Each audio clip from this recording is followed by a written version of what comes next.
I'm one of those kids that don't like school. School is good for people who like school.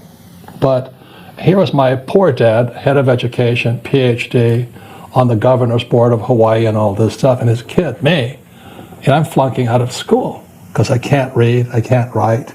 I said I couldn't read, I couldn't write. I was bored out of my mind. Well, I'll say it again. In 1973, I came back from Vietnam, and I was a pilot out there. And I took a real estate course. It was $385, 3 days long. And that was a lot of money back then. I was only making $500 a month, so $385 was all I had. And the instructor at the end of the program said to me, he said, or to the whole class of about 30 of us, he says, your education begins now that you leave the class. But the common wisdom, the old intelligence idea is to diversify, and what I believe in is something else, is increase your financial IQ, your financial intelligence, and instead focus. As the author of Rich Dad, Poor Dad, and we learn how to take control of our financial dignity, join us as we check out Robert Kiyosaki's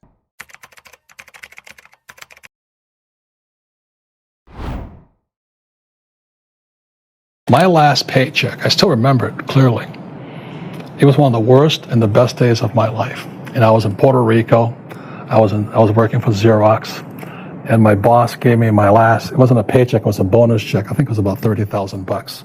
Taxable, it's the only problem with that. So I got this check and I went, holy mackerel. You know what I mean? So I was excited, but I was also disturbed. And so this other guy comes up to me, his name was John, and John says to me, he says, you're going to be back. I said, why? He says, because you're going to fail. I looked at him and said, look, few expletive words, because that's what he did. He left Xerox, failed, and he came back. And I said, look, you failed and you came back, but I'm going to fail and I'm never coming back. And that's the attitude. Do you know what I mean? If you say, well, if I fail, I'll go back to mommy and daddy, then that's what you'll do. So if you fail, that's when I became an entrepreneur, because I had no money. I had no money for years. I didn't have a paycheck. But that's what my rich dad encouraged me to do. He says, when you don't have this paycheck, you get hungrier, smarter, and it's a test of your character. Will you become a crook? Will you become dishonest? Will you cheat and steal? Or will you become a better human being?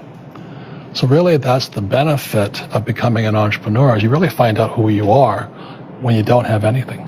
If you're an entrepreneur and you're going to be a big entrepreneur, leadership skills and communication skills are more important than a law degree. So now I have another book that just came out. It's called The 8 Lessons in Military Leadership. And the military, I went to military academy and all that. From day one, you're learning leadership. Day one at the academy, I have to stand in front of 20, 18-year-old kids and go, section 10, hut. And naturally, they're going to say, screw you, So that's when you learn to be a leader. Now, as you said to me when we first met, the trouble with the military, you get a little rough. So I had a hard time when I came back from Vietnam, and I went to work for Xerox, and people don't like the idea of calling them an asshole and a fuckhead, stuff like that. Yeah, the word is a curse word in the military. Yeah, hey, fuckhead, do this. But they don't, I'm going to call the HR person. I better make some changes here. You know what I'm talking about? Of course I do. You can't talk straight in corporate America. In the military, you can. You have to. Yeah, you have They love it. Yeah. You actually get promotions if you do in the military. Well, when I got called names, I said, oh, the guy likes me. So that's why for all you guys who are military veterans, you have probably the number one skill to be an entrepreneur, which is leadership, the ability to listen, to not take it personally, and still get the job done. It is the best training in the world. The saddest thing about leaving the military was leaving the guys behind there. They were some of the best in the world. And they weren't all college graduates. They were just my gunners, my mechanics, all this stuff. Camaraderie's priceless. Oh, geez, it's priceless. Camaraderie's priceless. And so all I did when I started the Rich Dad Company was to have that same sense of teamwork inside Rich Dad. That's why there's no ranks and all this stuff in this company. Everybody gets to say what they want to say. People are free to do what they want. I stay out of their way, and we get the job done. I always say the number one skill of an entrepreneur is the ability to sell or communicate. Number one, because sales equals income. So if your sales are down, your income's down. But it's not just selling your customer, you got to sell your employees. And that's really tough, you know. And then next is selling my investors.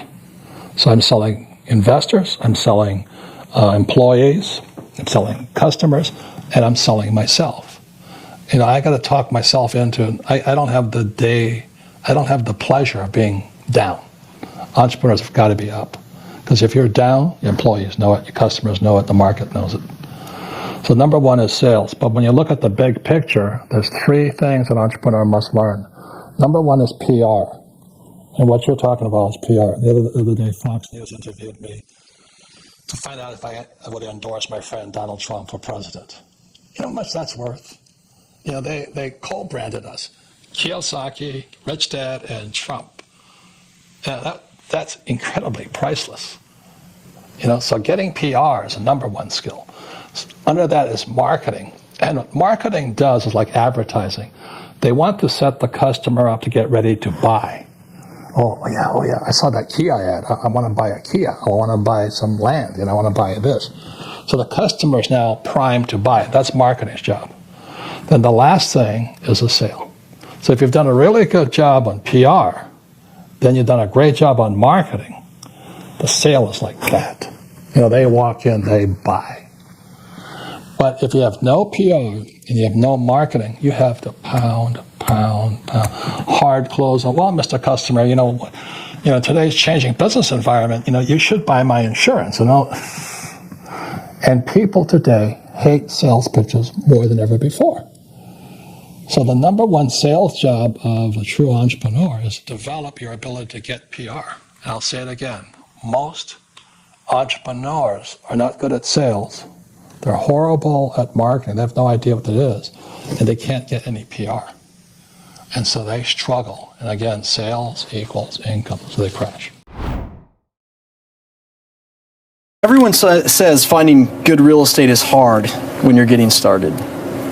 What's the value of good network and good partnerships? Well, I'll say it again. In 1973, I came back from Vietnam. And I was a pilot out there. And I took a real estate course. It was $385, 3 days long. And that was a lot of money back then. I was only making $500 a month, so $385 was all I had.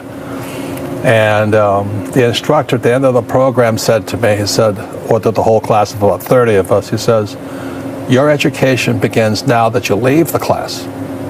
You didn't get educated while the class. So his assignment was that everybody, or 30 of us, we had to pair up in team, we get up in teams, two or three at a team, and we had to look at 100 properties in 90 days. And he says, don't buy anything, just look at 100 properties, do your evaluation of each property, write a short blurb about it, why it's good, why it's bad. And it's at the end of 90 days and 100 properties, then you make up your mind if you're going to buy something. He says, if you haven't found one property in 100 deals, you start again. You know, you start again with another 100. And that's why most people are not rich, is they're not willing to go through that process of looking at 100 deals to find one deal. And there's sometimes, and you and I know, you look at a lot of frogs to find one princess. You know, but when you find that one princess, everybody goes, oh, well, how do you get so lucky? Well, I looked at a lot of dirt dogs out there, you know? Mm-hmm. And that's like anything in life. You don't marry the first man or woman you meet. Hopefully you kiss a couple of them, you know, before you do. Entrepreneurs have one thing in common. They keep going. They'll change the rules. They'll reinvent the rules. Mm-hmm. You know, they don't just take one answer. So a real entrepreneur, it really makes no difference which country you're in. That's my belief. So, you know, I love that. You know what I mean? It's just a mindset. You know, it's F you. You mess with me, I'll find a way around it. You know, I have a friend, he's multi-family rich guy from France. And, you know, France is as communistic as it gets. 75% top line for $1 million earners. Yeah, but that's why he lives here. So he started buying vineyards in Napa and Sonoma. So he went back to the French government and says, it's his wine. He says, I want to ship my wine in bulk to California. And the government says, you can't do that. So what the French government saying you can't ship? Yeah, and here's a guy, I think he's 5 generations, French wine guy. This guy is an entrepreneur. He says, okay, I can't ship it in barrels. The guy goes, yeah. He says, okay, I'll ship it in bottles.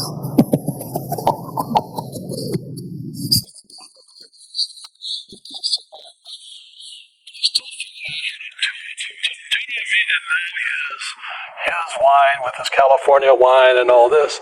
And so he went back to the French government and said, here, try this. See if it's not better. And so now they're all confused because he didn't break any rules. So I'll say it again. Entrepreneur is a mindset first, a skill set, and rules. And depending upon whether you're an employee or a small business, the rules are different. The mindsets are different. The skill sets are different. I'm one of those kids that don't like school. School is good for people who like school. But here is my poor dad, head of education, PhD, on the governor's board of Hawaii and all this stuff, and his kid, me, and I'm flunking out of school because I can't read, I can't write. And I said I couldn't read, I couldn't write. I was bored out of my mind. I was just, hey. So what I did instead was that's when I met my rich dad, who was my best friend's father, and he used these things called a game. See, games are the best teaching tools. So when I'm playing this game, this is how the rich taught their kids battle strategy. It's called chess. My rich dad taught me to be a rich man playing Monopoly. We played Monopoly hour after hour after hour. The formula for great wealth of Monopoly is 4 greenhouses, 1 red hotel. So today in Arizona, I own 8,000 greenhouses and several red hotels. I just play Monopoly for real. So that's the power of a game, because a game engages me mentally, physically, because I actually have to move things, emotionally, because when somebody knocks me out, I better wake up. I made a mistake. And spiritually, because it's spirit that wins. If you just saw Golden State play the everybody's. I love LeBron James. I love Cleveland. But one guy cannot take on a team. And I think LeBron scored 60% of all the points in assists and all that, but a better team beat him. So when you look at business is the same thing. Business is a team sport. I have to have good accountants, good attorneys, good marketing guys, good tech guys, great staff. I have to have great leaders, The trouble with most entrepreneurs are self-employed. So they quit their job. And, in America today, the SBA, the Small Business Administration, says there's 28 million small business owners. 28 million. 24 million are classified as non-employers. Remember, they're a one-man team. They'd be like this guy said, okay, I'm going to take you on. Are you crazy? But that's what most entrepreneurs are trying to do. Because that's what they're taught to do in school, to be the rugged individual. In school, I was very successful as long as I could cooperate at test time. But in school, cooperation at test time is called cheating. In the real world, the guys that have the biggest team win. So all I focus on is putting the best team together. Meanwhile, a lot of the time, the A students in school, they're the doctors and lawyers, they're sitting there all by themselves. They're sitting ducks. But they're entrepreneurs. You know what I mean? It's just a mindset, tactics, strategy. I went to military school. I'm a former Marine. So I think like a military operation, which I love chess. So most entrepreneurs, they have this job, and they go, okay, I'm going to be an entrepreneur. And this guy just massacre him. We live in I'll say this again. India is in the best place. Right now, the battle between Russia, China, and America. And you have a cell phone. You guys are smart technology-wise. Right. If you can't get rich, it's your fault. But you got to take your brain. If you want to go back to school, get your MBA and work for Mr. Tata, good life. I don't want to do that. But do you think it's worthy? I don't want to do that. What do you want to do? Would you, with Mr. Tata offers you $10 million a year, would you take the job? Of course you would. Yeah, most people. I wouldn't take it. Yeah. No, but would you say there is merit in terms of getting that hands-on experience without any risk in the beginning? So what people think in their head is that I'll do an MBA degree, I'll work for somebody for 3-4 years, learn that experience, and then start something of my own. But what happens is usually they don't start because they get sucked into it. Yeah. Right? But do you think that's a good path for people, or they should not even bother? What I know. Okay. I flunked out of school, man. Nothing wrong getting an MBA, work for Mr. Tata, having a house, having 3 kids, Yeah. go to private school, take 1 vacation a year. Yeah. I'd rather own the jet. Yeah. Okay. I like it. Yeah. Do you understand? It's just what do you want? What do you guys want? That's the question. But unfortunately, our schools program us, go to school, get a job, work hard, save money, pay taxes, buy a house, and invest in the stock market. That's exciting because I don't do any of that. So that is very interesting because the vast majority of the people are actually working for 3 people. One is the government by paying taxes. Everybody And you does. mentioned this. The second thing is you work for the bank because you take loans to buy your car and house. Correct. And the third one is you work for your boss because you work in a company. And the harder you work there, you're just making your boss richer. So you're only working for 3 people and they're sucking out most of your money. That's how for the vast majority. But they also give you money. Yeah, they give you money as well, of course. See, it's not the 3 people. It's you the problem. The person is the problem. Right. I'm responsible. I can't blame my poor dad. I can't blame my mother.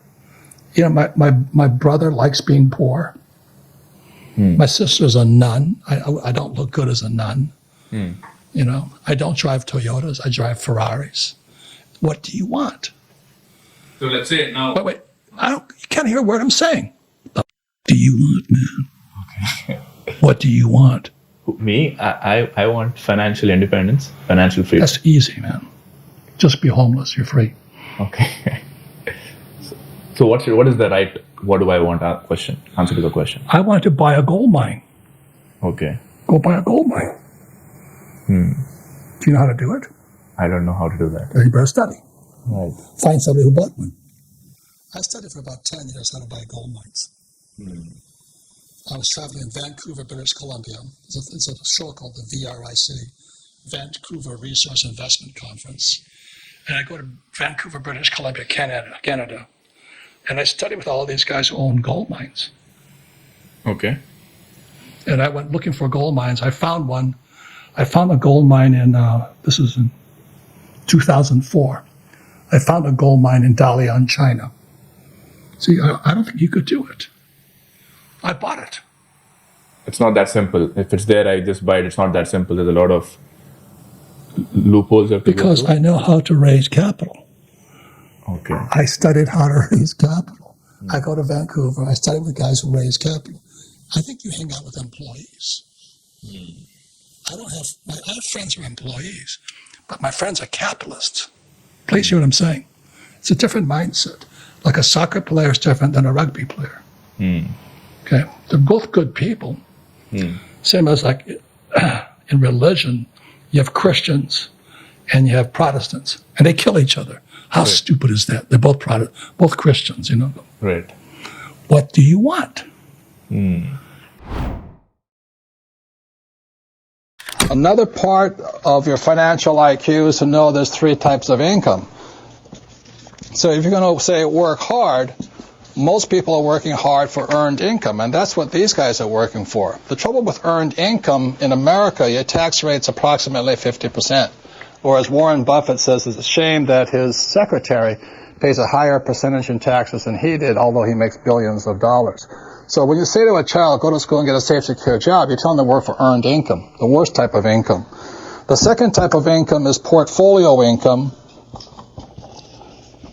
And today, as I speak, and they're trying to change this, it's about 20%. And portfolio income is generally known as capital gains. So if I buy a stock for $10 and I sell it for $50, the $40 gain is taxed at 20%.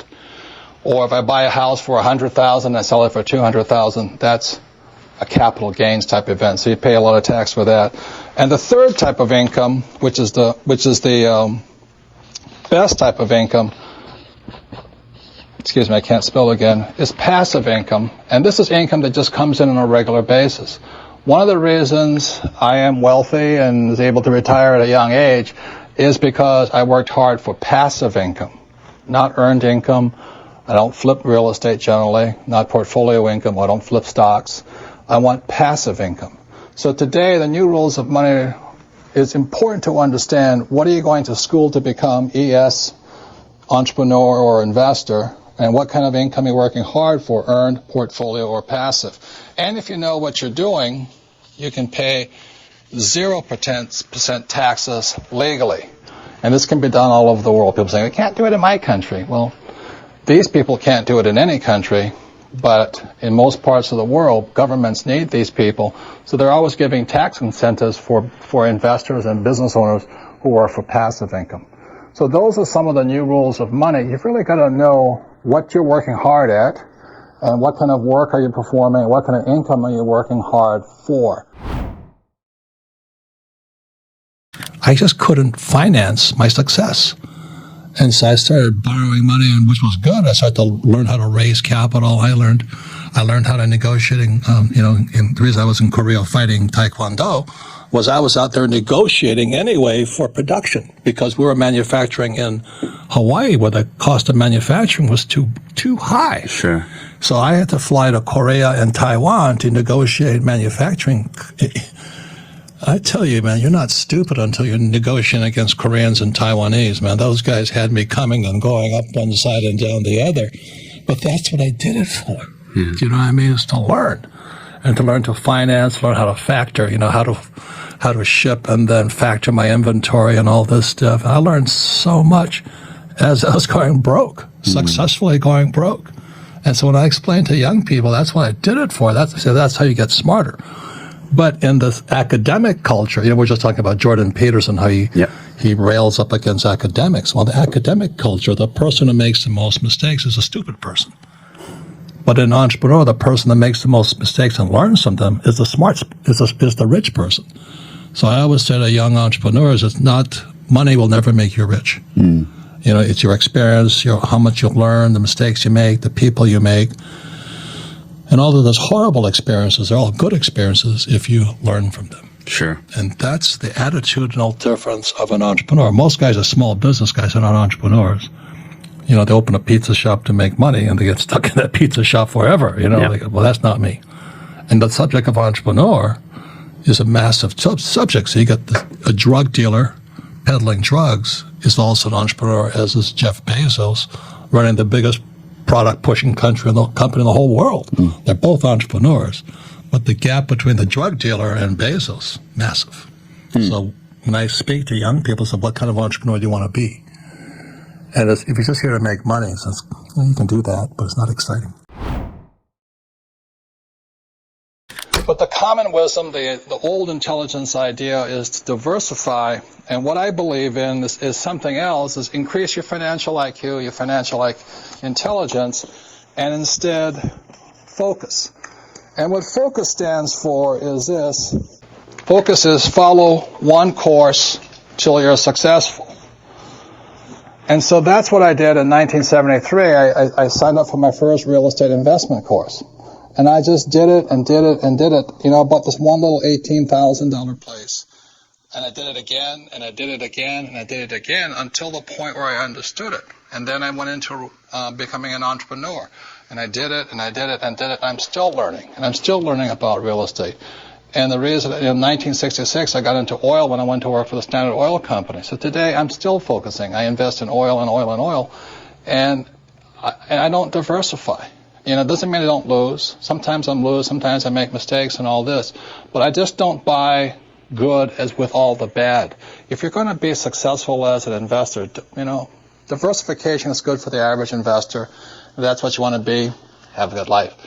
But what I'd rather do is be able to know the good ones from the bad ones, the good investments from the bad investments, the good advisors from the bad advisors, and what's good for me and what's not good for you. Because what I do is not necessarily what's going to work for you, and vice versa here. So that's why I really think instead of diversification or diversifying, The new rules of money say follow one course until you're successful, and then keep doing it. Because once you find that way of being successful, you can do it again and again and again. Say that in the world of business, there are many business opportunities to be an entrepreneur. There's more to it. There's more than ever before. Yeah. So what are some emerging trends that you are observing right now, which can be the next big thing? I'm in education. Education.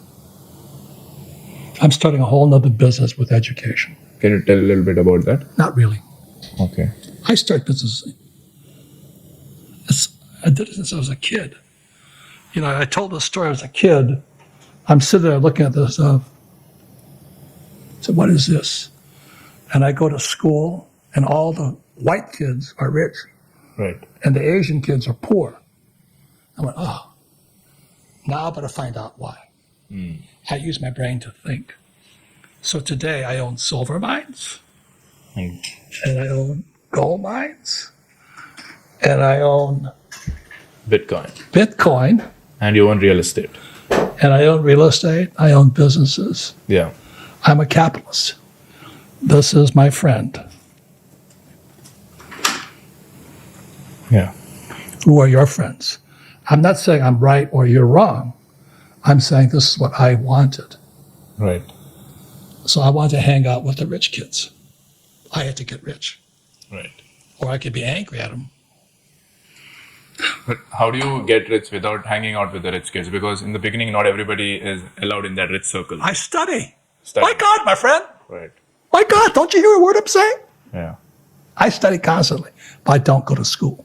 You go to school to get a Degree. job. A job. Yeah. Poor man. Yeah. Go to school, become a doctor. Texas. I think that was very enlightening for our audience today. I had to learn, first of all, the number one skill of an entrepreneur is how to sell. So when I was a pilot. I flew for the U.S. Marine Corps in Vietnam. Okay. Okay, was shot down 3 times. So I have guts. Okay. They killed a lot of my friends. But I came back, my rich dad says, you have to learn how to sell. I said, good, I'll learn how to sell.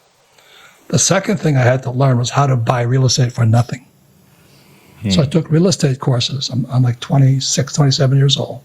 I'm taking real estate courses, learning how to buy real estate for nothing. So on this trip today with PI, they have Robert Allen. Robert Allen was one of the teachers on this tour. I took his course. There's good teachers out there. But if you hang out with stupid teachers, you can be stupid like them. Right. I don't have friends with master's degrees. They're stupid. I hang friends with financial statements who are rich. So Robert Allen was teaching people how to buy real estate for nothing down. I took his course. So I buy stuff for nothing down now. The information's out there. You just have to search for it. But you have to want it. So I'll say it again. I go to Singapore. I'm going to have lunch with Jim Rogers. He's my guru, my teacher. Okay. You know, the Bank of England. That's the kind of guy I want to hang out with. He was like 27 years old. He was 27. He was when he did it. He and Soros. So we do it legally, ethically, more. I don't want to go to jail. I don't want to be somebody's boyfriend in jail, you know. Yeah. Do it. I have the best attorneys, the best accountants. Okay, it's a game we play. I don't play golf because golf you got to be by yourself. I play team sports. So when I play rugby, I play with rugby players. Of the business world. It's a completely opposite mindset from teachers. Teachers want to be the smartest person by themselves. I don't want to be the smartest person, but I want to have smart people around me, honest people. Okay. Choose your people around you carefully. Study. I'm listening to smart people do this. So I'll just close with this. The battle today is between Russia, China, and America. In between is India. The world's coming apart this way right now. We're going to go to war. That's a very grim note to end with. But that's the It always goes to war when the money dies. I flew for the U.S. Marine Corps in Vietnam twice. I mean, 2 years. I know what war is. I went to school for it. I see it coming. Why are you preparing for it? Gold, silver, and businesses. I don't want dollars. They're just going to print money to pay for the war. That's what the war in Ukraine's about right now. They're getting ready for war. They're producing media. They never say these sort of things. They never, because they can't. I mean, they shouldn't really. I study constantly. I'm watching constantly. So yeah, this is like the insider information. Yeah. That's what ESBI, I stands for insight. Yeah. China is in serious trouble financially. They have to go to war. So they'll probably hit Taiwan. You heard it here first. No, but what's happened, Taiwan moved out of Taiwan. Because chips, the silicon chip, that's your world. I don't know what chips are. Right.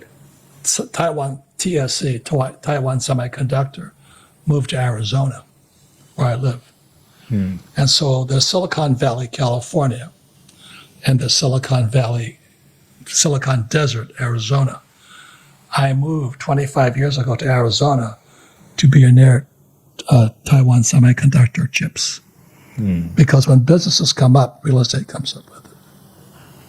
So I've been waiting a long time for this war to start. Interesting. But when the economy gets really bad, the yuan's in trouble, the dollar's in trouble, that's when war comes out. They're going to print as much money to cause distraction. You know what I mean? So people get confused and all this. So they create a war, everybody forgets about everything.